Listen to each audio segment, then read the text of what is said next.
동부 내륙권 도로와 새만금 남북도로가 국도로 승격됐습니다.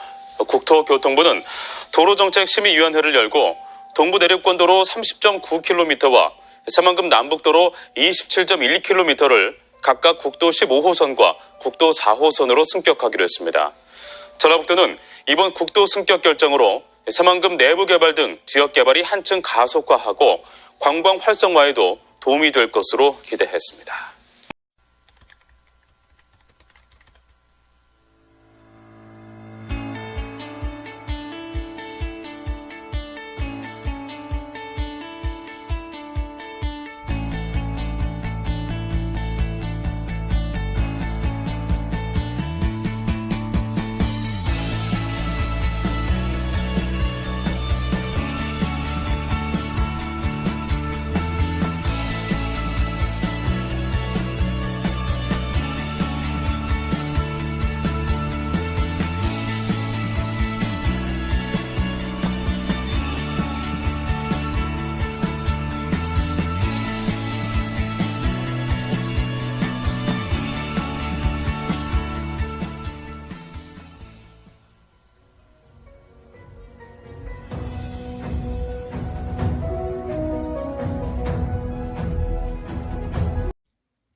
새만금 광역 교통망이 될 공항과 신항, 철도 건설 사업이 올해부터 본격화됩니다. 국토교통부에 따르면 새만금 공항은 지난해 7월부터 기본계획 수립 용역을 진행해 올해 상반기 결과가 나오면 하반기에는 설계에 들어갈 계획입니다. 새만금 신항은 2선석 규모로 올해 착공에 들어가 2025년 준공할 예정입니다. 항만을 연결하는 철도는 현재 진행하고 있는 예비 타당성 조사가 나오면 기본 계획을 수립할 전망입니다. 새만금 국제공항, 새만금 신항과 함께 새만금 관문의 한 축이 바로 새만금항 이립철도인데요. 새만금항 인입철도 건설이 기획재정부 예비타당성 조사 대상에 선정됐습니다. 전라북도는 새만금 신항에서 군산시 대하역까지 화물과 여객을 수송하기 위해 새만금항 인입철도 건설을 추진하고 있다고 밝혔습니다. 전라북도는 새만금 신항에서 군산 옥구 신호소는 단선 전철로 신설하고 옥구 신호소에서 대하역은 비전철인 군장 산단선 구간을 전철화할 계획입니다. 예상 사업비는 1조 2,900억 원이며 2021년 설계에 들어가면 2027년 준공할 수 있습니다. 철도 건설이 완료되면 새만금 신항, 새만금 국제공항, 장항선, 호남선, 전라선까지 연결이 가능해집니다. 군산항에 하역된 컨테이너 화물을 전국 곳곳으로 실어나를 철도가 개통됐습니다. 장항선 대하에서 익산 구간은 복선 전철화까지 완료돼서 열차편이 확대되고 수도권을 연결하는 대체 노선 역할이 기대됩니다. 유리용 기자입니다. 군산항 컨테이너 부두에서 열차가 컨테이너 화물을 싣고 힘차게 내달립니다. 신설 군산항역에서 열린 군장산단 인입철도 개통식. 화물차를 이용한 육로 수송에 의존하던 군산항이 이제는 밤낮으로 쉬지 않고 달리는 열차라는 날개를 달았습니다. 700여 개 입주기업에서 생산하는 물품을 철도를 통해서 광양권, 부산권 등으로 편리하게 수송할 수 있습니다. 디젤 엔진을 단 구형 열차 외에는 달리지 못했던 장항선 도내 구간도 전철화가 완료됐습니다. 익산역에서 대하역까지 전철화가 1차로 진행됐는데 장항선 전체가 2024년까지 복선 전철로 개량되면 시속 250km의 준고속철이 달리게 됩니다. 호남선 KTX를 대신할 수도권 접근 수단이 추가로 생기는 셈. 전라선과 연계성도 강화해 서해안과 남해안을 잇는 간선 철도가 될 전망입니다. 선로 용량도 하루 23회에서 130회로 크게 증가되어 더 많은 열차가 운행할 수 있게 되었습니다. 간이역 수준이던 대하역도 외곽으로 이전하고 미래형 역사로 재탄생했습니다.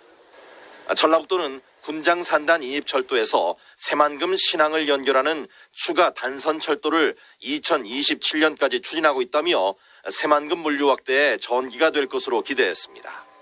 생태 문명 중심지 새만금을 내륙은 물론 세계와 연결해 나가게 될 것입니다. 철도라는 날개를 단 군산항, 사통팔달의 요지가 된 익산역.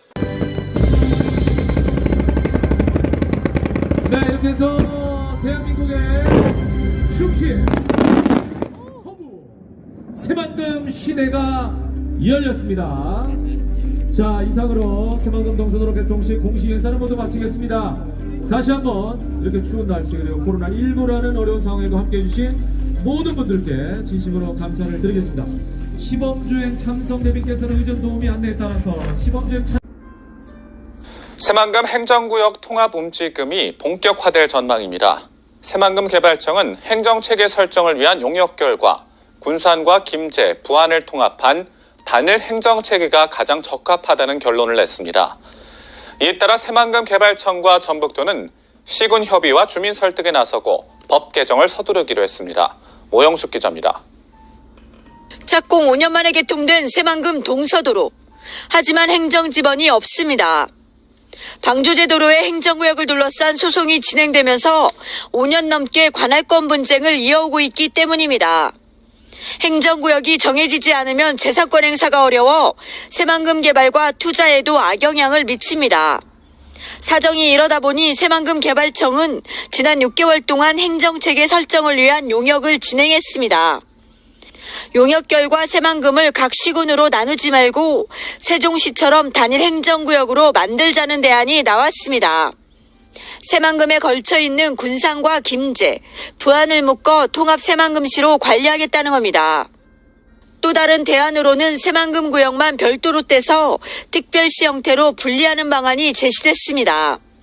새만금 개발 사업을 하면서 이제 어떤 방향이 최적의 방안이냐라는 걸 설정 방향을 마련해 봤는데 3개 시군하고 새만금 지역을 통합하는 통합안이 가장 좋겠다.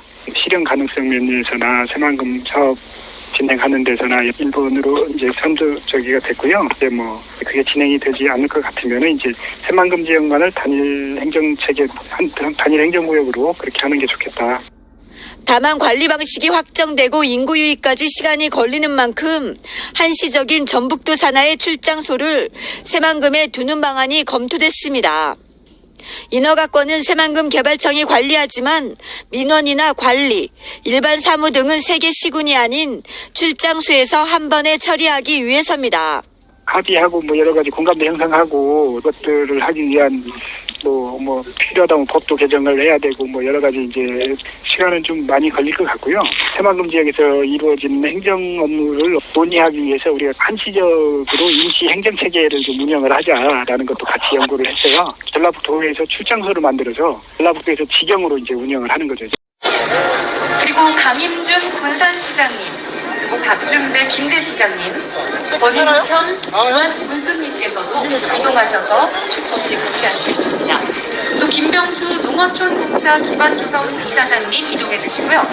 최정우 새만금 총괄기획관님, 그리고 윤주선 새만금 통합심의위원장님 이동해 주시기 바랍니다. 그리고 김기원 계룡건설 상무님께서도 축포식 함께 하시겠습니다. 네, 오늘 새만금 스마트 수변도시 착공식 축포식을 진행하기 위해서 주요 내빈분들께서 이동하고 계시고요. 자리를 잡는 대로 바로 시작하도록 하겠습니다.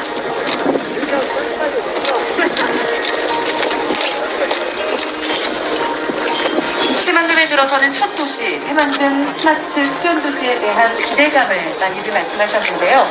스마트 기술과 아름다운 수변 경관이 어우러진 명품도시, 대한민국의 성장을 이끌어 나갈 도시가 되리라 믿어 의심치 않습니다. 이 새만금 스마트 수변도시 착공식을 축하하며 축포식을 진행하도록 하겠습니다.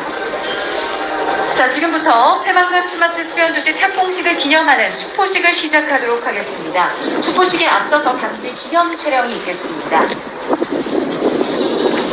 하나 올려주시죠, 네, 살짝 버튼 위에 손을 얹으시고 함께 사진 찍을까요? 네, 앞을 보시고 포즈를 취해주시기 바랍니다.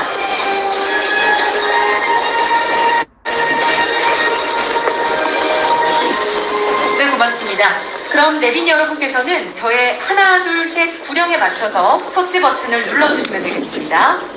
자, 하나, 둘, 산!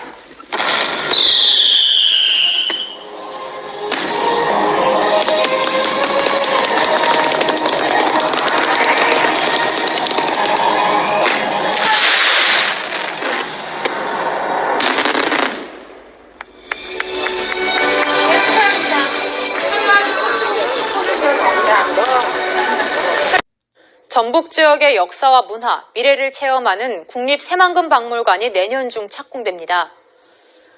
전라북도는 내년 상반기 중 새만금박물관은 착공해 2022년 완공할 예정이라고 밝혔습니다. 새만금박물관은 새만금 유역의 역사와 고고학, 새만금 방조제 건설 전후의 생활과 환경 변화상을 보여주는 시설입니다.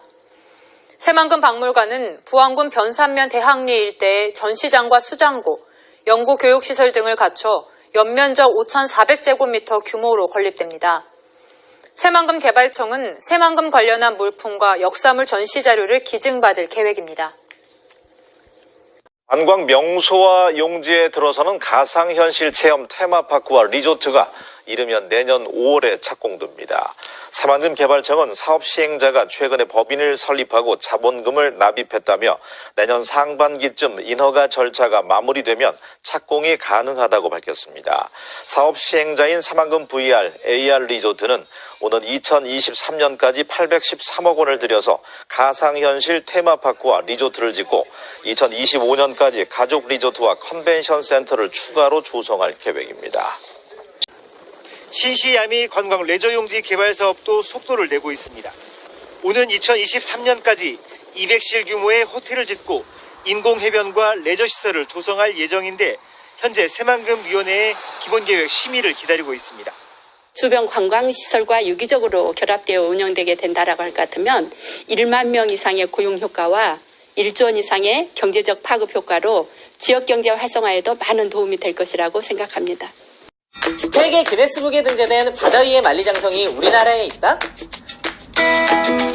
유례없는 최고난도 심해공사를 순수 한국 기술로 일궈낸 곳, 이로써 세계적인 한국 건설 기술을 알렸다고 평가받은 곳, 그곳은 바로 33.9km 세계 최장 새만금 방주제다. 총 공사비 2조 9천억 원, 장비 연 91만 대, 연간 투입 인력 총 237만 명.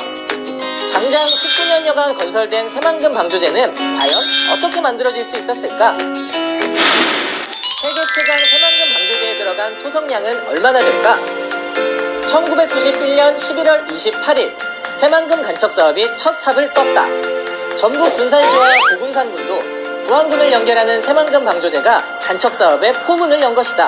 최대 1,650톤을 들어올리는 골리앗 크레인, 12,000마력의 바지선과 35톤 덤프트럭 등 국내 최대 중장비와 경부선 428km, 4차선 도로를 13m 높이로 쌓을 수 있는 1억 2,300만 톤의 토석이 세계 최장 방조제 건설에 투입됐다.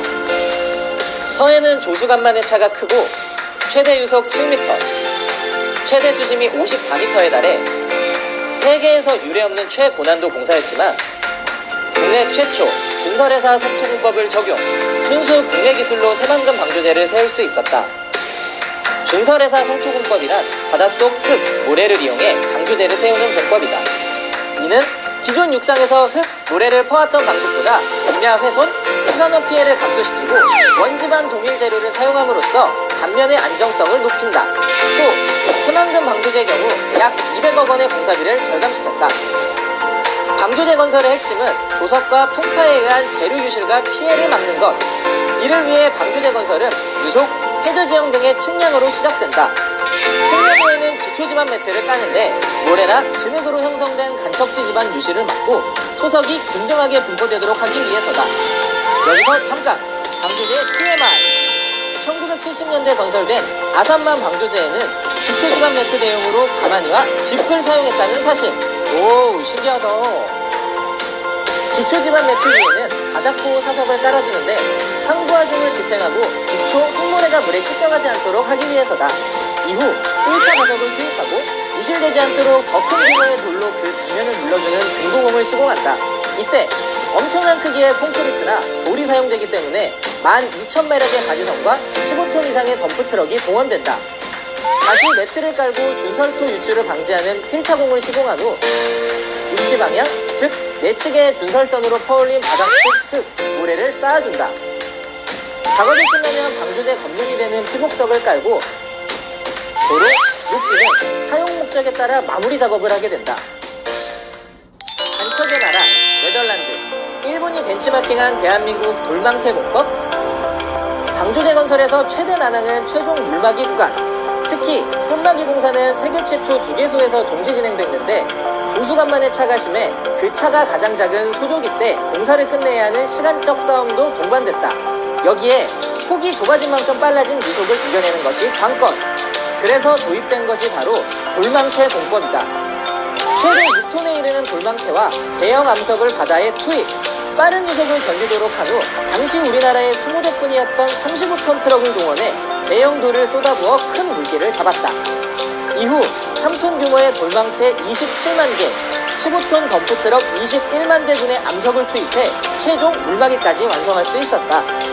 그렇게 탄생한 세계 최장 새만금 방조제. 건설 당시 우리나라 방조제 기술은 세계적으로 인정받았는데 선진 방조제 기술을 보유한 일본과 네덜란드에서도 벤치마킹할 정도였다. 서울 면적 3분의 2, 새로 생긴 대한민국 영토에는 무슨 일이 벌어질까? 2010년 4월, 장장 18년 5개월 만에 새만금 방조제가 완전한 모습을 드러냈다. 군산, 부안 간 거리가 1시간 이상 단축되며 새만금 간척 사업의 서막이 열린 것이다. 409제곱킬로미터, 서울 면적의 3분의 2, 새롭게 일궈질 대한민국의 국토. 동부가 경제중심지로 태어날 새만금은 국제협력, 산업연구, 농생명단지 등으로 조성된다. 육상 태양광 선도 사업을 통한 태양광 발전시설과 더불어 스마트 그린 산업단지는 디지털을 기반으로 한 친환경 제조 공간으로서 기업 전력량 100%를 재생에너지로 사용하는 R200을 현실화시키기 위해 세계 최대 규모의 신재생에너지를 활용할 예정이다. 이곳의 SK 컨소시엄은 창업 클러스터와 데이터 센터를 세우기 위한 2조 1천억 원의 투자 협약을 체결했고 수상 태양광 발전 산업도 이끌어갈 계획이다. 이뿐만 아니라 인구 2만 5천 명 규모의 자족 기능을 갖는 스마트 수변 도시는 스마트 친환경 에너지 기술을 적용, 다양한 스마트 서비스를 제공하는 지능형 도시로 세워진다. 이로써 그린 뉴딜과 신산업 중심지로 우뚝 설 새만금. 지난 11월 개통한 동서도로를 시작으로 개통을 앞둔 남북도로와 철도, 항공, 항만, 핵심 교통축이 트라이포트를 이루며 새만금 개발에 속도를 붙이고 있다. 대한민국의 새로운 미래를 그리는 땅, 우리 삶에 펼쳐질 그 역사의 한 페이지가 시작되고 있다.